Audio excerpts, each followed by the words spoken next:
দিগারি দূর পাহাড় ঘেঁষা ছোট্ট গ্রাম মাধবপুর। কয়েক বছর পর পর খরার অভিশাপে এক শুকনো মাঠ, ফেটে যাওয়া জমি, আকাশে মেঘ নেই বহুদিন, মাঠে ফাটল, পুকুরে কাদা, খাদ্যের জন্য চারদিকে শুধু হাহাকার। এই গ্রামের মানুষগুলো দিন দিন নিঃস্ব হয়ে যাচ্ছিল।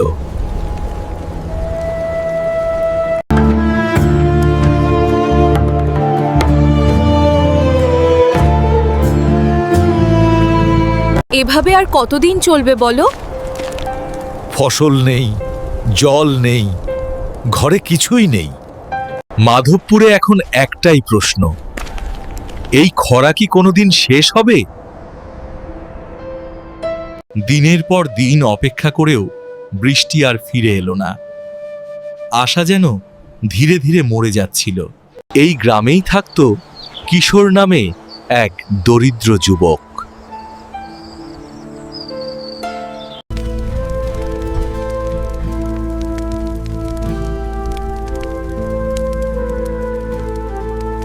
বাবা মা অনেক আগেই মারা গেছেন।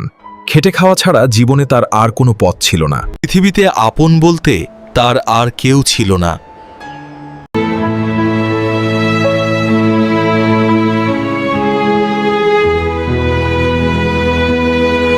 এই গ্রামে আর কাজ নেই রে, শহর বা অন্য গ্রামে চেষ্টা কর। যে করেই হোক কাজ খুঁজে বেরোবো।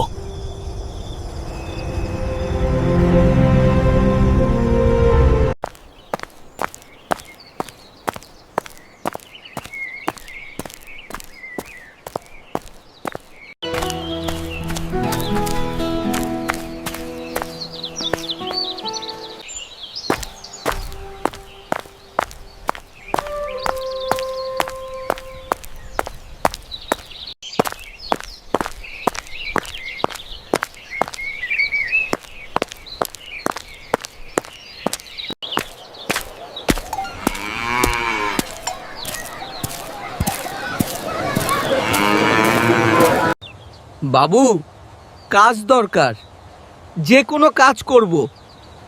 সহজ কাজ না, সারাদিন মাল ওঠানামা। মজুরি ঠিক হলো, মাসে অল্প টাকা, সঙ্গে দুবেলা খাওয়া।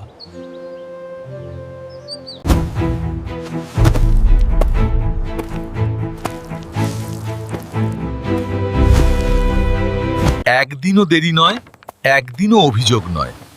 ধীরে ধীরে পুরো গুদামের দায়িত্বই তার ওপর চলে এলো। তুই সৎ ছেলে, আজ থেকে তোর মজুরি দ্বিগুণ।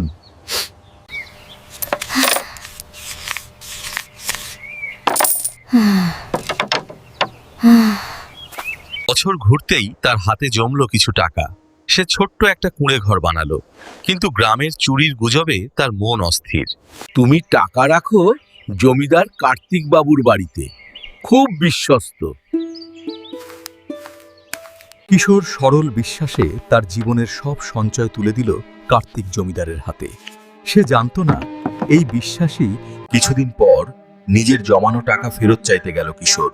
কিন্তু জমিদার ঠান্ডা গলায় জানিয়ে দিল, সেই টাকার আর কোনো খোঁজ নেই। বিশ্বাস করেই তো দিয়েছিলাম। বের করে কে প্রতারক?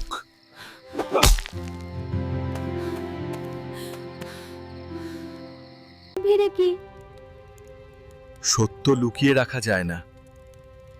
আমি একটা ব্যবস্থা করব। দূরে কাজে যাচ্ছি, টাকা আপনার কাছে রাখবো। ঠিক তখনই কিশোর সেখানে এসে দাঁড়ালো।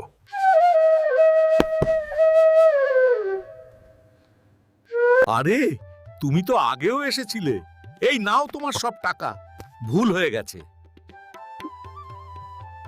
আমার যাত্রা বাতিল, টাকা আমারই থাক।